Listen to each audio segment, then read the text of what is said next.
welcome back to Sofia's Football Talk. I'm your girl, your host, Sophie here, as we are, of course, talking about the Newcastle United versus Manchester United match preview for game week 32. We're slowly but surely not that far away from ending the season, and I ain't gonna lie, it's gonna be nice, especially as a United supporter. It will be very nice to see this season ending um, quick as possible. But either way, before we fully talk about the game, because to be fair, it's a game that I don't have much expectations for in regards to Man United.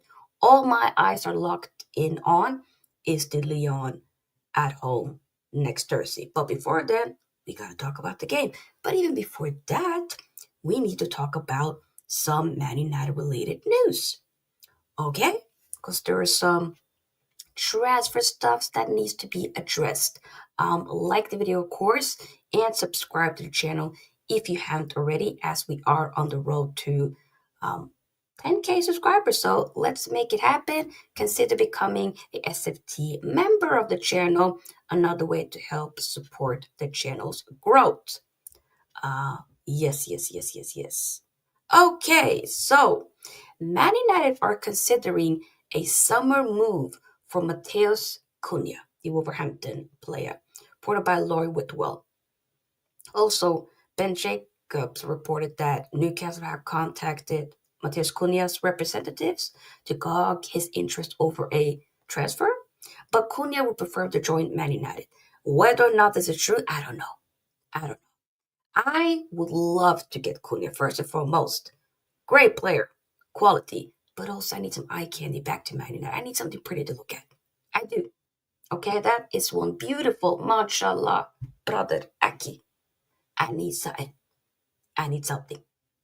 Okay, it ain't much to look at right now. Quality and in other areas. Sorry, not sorry. So I need Cunha, but I hope it can happen. We have to wait and see. We really, if only we can win the Europa League, it definitely pushes us, in a high regard, in a higher chance to get some of these players 100%. So that would be great. Also reported by Lord Whitwell, he says Liam Delap is high in talks at Man United to come in as a striker, while Matheus Cunha is seen as a potential good fit for one of the number 10 positions. Signing both players is viewed as plausible if United are able to sell well, while other attacking options are being explored for both forward roles, and plenty of talks on targets are anticipated. So we gotta wait and see on that. Man United are in pole position to sign Atalanta midfielder Ederson and are expected to make an offer for him in the coming weeks, reported by Tutto Mercato Web via Sports Witness. Once again, I don't know how reliable this source is, so don't quote me on it. Do not quote me on that whatsoever. Yeah. Also, after Onana's whole goalkeeper debacle, the shenanigans that he pulled through, looks to be that we might be looking at a goalkeeper as well. And the one that we were looking at, I think last season when we were trying to get the second goalkeeper, Sign Suzuki, I think he's half Japanese and half Ghanaian, plays for Parma, and Man have stepped up their scouting for the guy and are planning to bring in a new goalkeeper this summer, and Parma values Suzuki at 40 million. I don't know. For me, I'm gonna maybe say no. If I would love to get a young Oblak. Will he leave Atletico Madrid? Probably highly unlikely. But a girl can dream. I would love a Jan Oblak. I would love that. How old is Jan Oblak? Because that guy's been playing for ages. Jan Oblak from Slovenia. He is 32. Only 32. Come on. Remember when we got from the side for 30 when he was 35 years old? Come on. Goalkeepers can also go for a long, long time. They they tend to be very good past 30 often. So hey, I'm saying bring him, but I don't know. Fabrizio Romano on the possibility of Rasmus Hojlund and Andrea Onana leaving Man United this summer. Direct quote: "I'd keep both situations open via Gimme Sport." And then Tutto Sport says Juventus could explore a paid loan with an option to buy deal for Rasmus Hojlund and would be tempted to recruit the player before the Club World Cup because obviously they're going to be playing in the Club World Cup. I would love if this can be the case. I mean, if we could sell him primarily, that would be great. But alone, just to move on, I think that could be a smart thing for both parties involved because his time at Man United, it hasn't worked out. I feel bad for the guy, like Man United is his childhood club, his dream club, of course. But it hasn't worked out, and it is what it is. Hey, this is a ruthless sport. If it ain't working, you gotta move on. Like basically, you gotta move on. So yeah, and it looks to be via the same outlet that Højlund himself is open to joining Juventus. And hey, he played for Atalanta before coming to Man United. Well known and aware of that the Italian league Serie A. So I think I don't see any problem with it. Big up AJ, hope you're doing well. I'm all good. Hope that you're doing well. Big up to you. Get the likes up by the way, people, as you come in. Crossy Daily Star says Marcus Rashford will hold showdown talks with Ruben Amorim if he returns to Man United this summer. The meeting will aim to clear the air between the two ahead of United's preseason tour. Um, yeah. Oh, good to hear, AJ. Good to hear. I personally am saying I'm glad, happy to see Rashford doing well for Villa. He just doing his thing, but I don't think it would be a smart move for him to come back. I think both of us would, that ship has sailed. Is that it has sailed? I think we just gotta wish him the best, let him shine somewhere else, have a proper bidding war, make sure there's a couple of clubs in there, sell him to the highest bidder. That's simple. Yeah, I don't think he should be coming back, nor Anthony, nor Sancho. Yeah, the guys on loan, no. Those two in particular, no. Those three in particular, no. No, no, no, no, no. They shouldn't. They shouldn't. Yeah, so let's start to talk about actually the game for tomorrow. Not a game that I'm looking for whatsoever. I'm not looking forward to the game. I'm not. I just wanted to get over with. Like that's literally where I'm at with this game. That's why in the title, as you guys can see, I'm saying play the kids. Because our season will be done next Thursday if we get knocked out by Leon. Then the season, wrap it up, it's done. Nothing to look forward to. It will then be fully, and I mean fully done. Literally. Like, respectfully, it will be done. And I don't want it to be done. I want us to win. But reported by Pete Hall via the iPaper Sport says Andrea Onana is set to be dropped for Man United's game against Newcastle on Sunday tomorrow.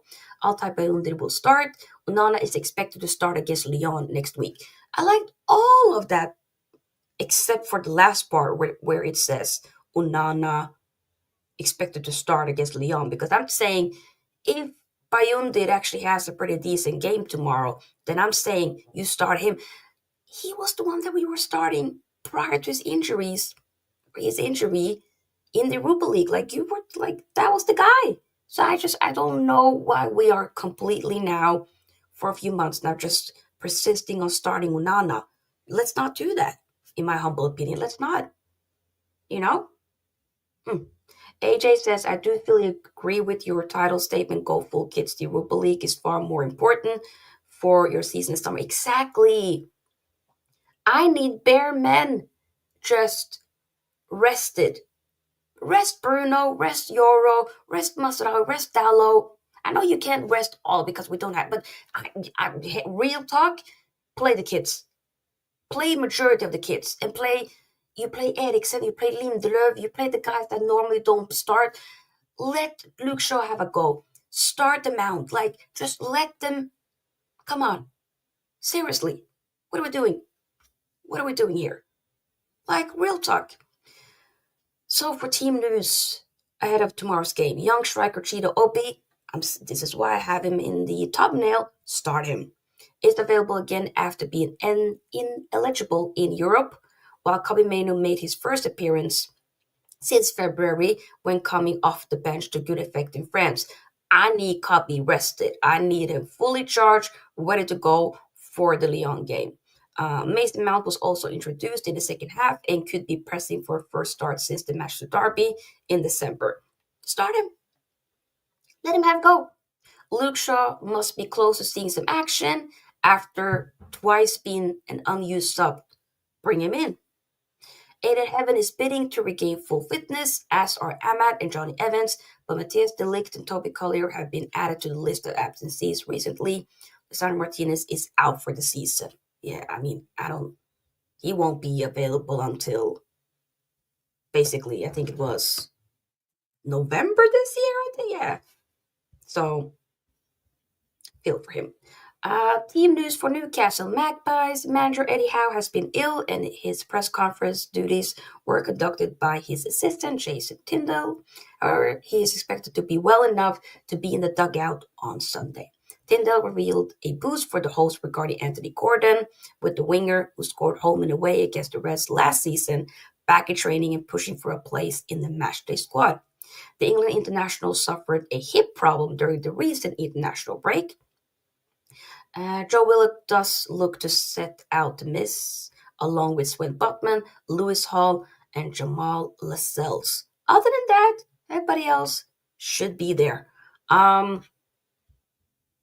So, how will we be able to set up for the game tomorrow? Bayonne did. I realize I haven't even fixed my fully. Let me do that now. So, Bayonne did the lineup. We'll basically, usually I like fixing up, having my potential lineup ready prior to the game. I forgot to do it this time. So we're just going to do it while we are live. Bayonne did. I'm going to say, Lindelöf starts. Then who else? Looking at that, who like that squad? I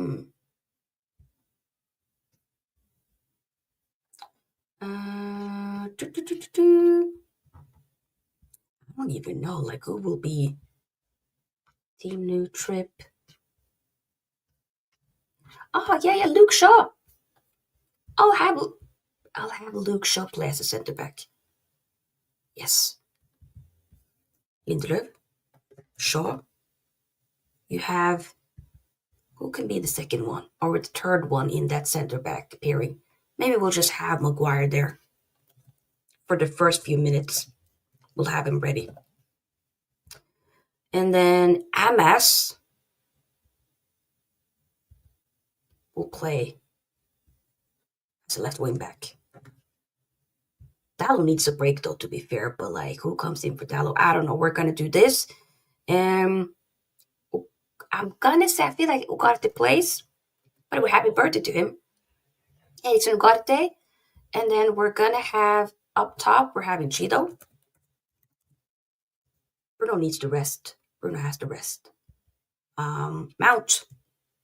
Maybe no, I need Zirkzee to rest as well. Mount needs to start. And then you have, who can be alongside Mount? I don't want to see Garnacho at all.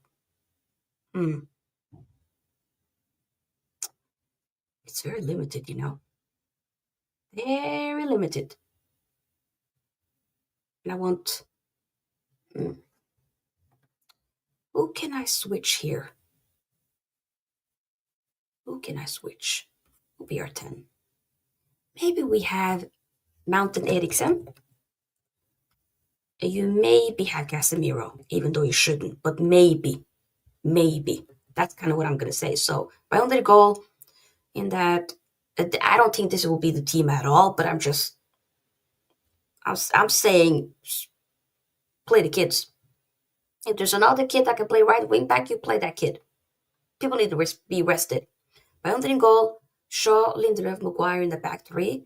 Wing backs, Amas, currently down low, but he needs to be rested as well, to be fair.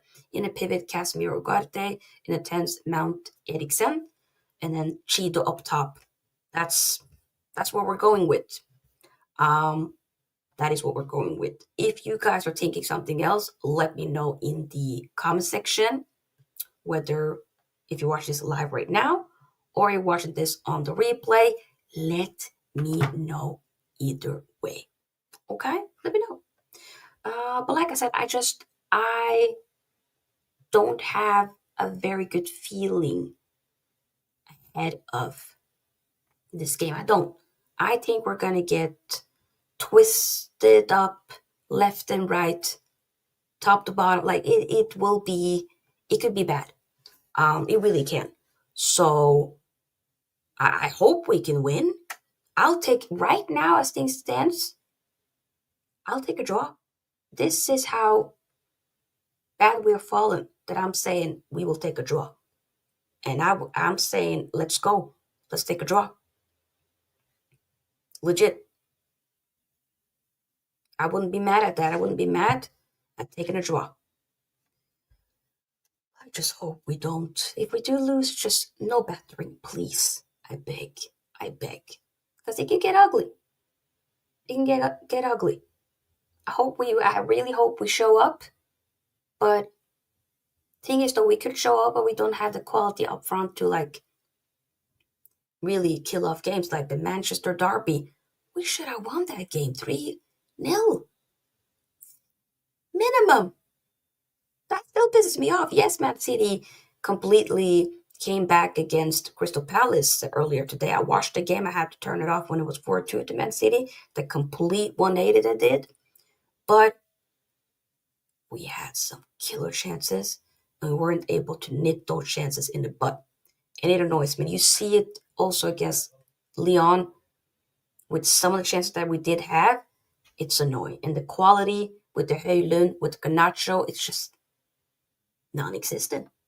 It's not good enough.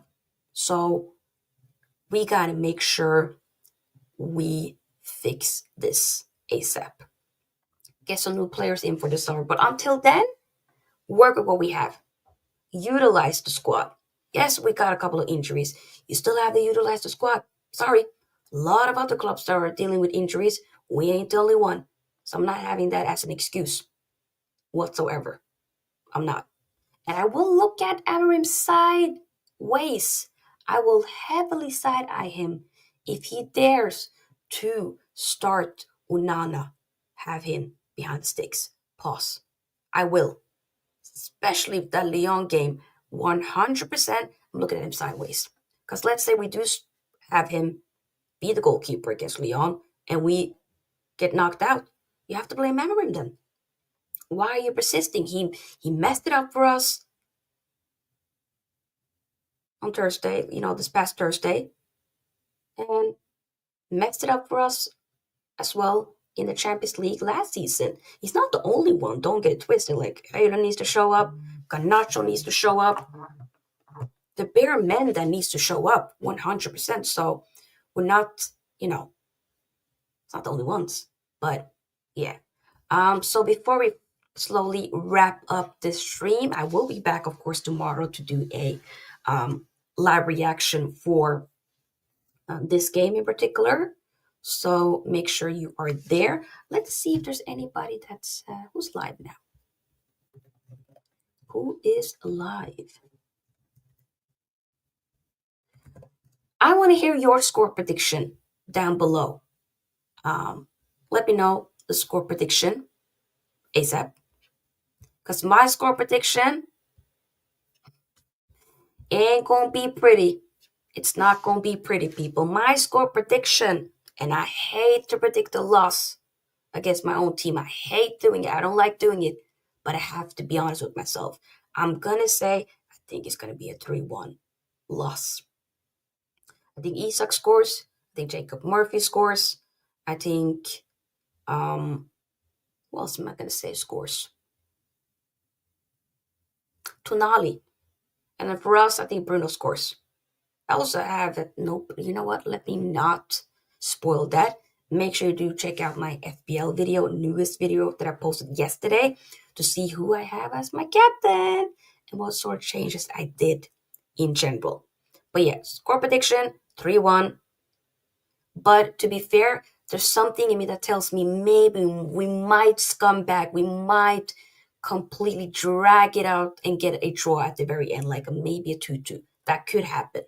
But yeah, I'll take a draw right now. I'm not even gonna lie.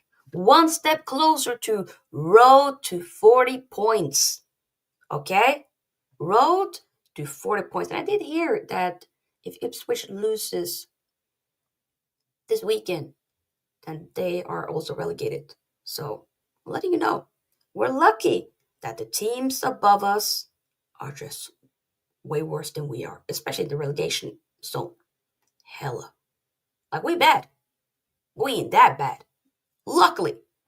Luckily.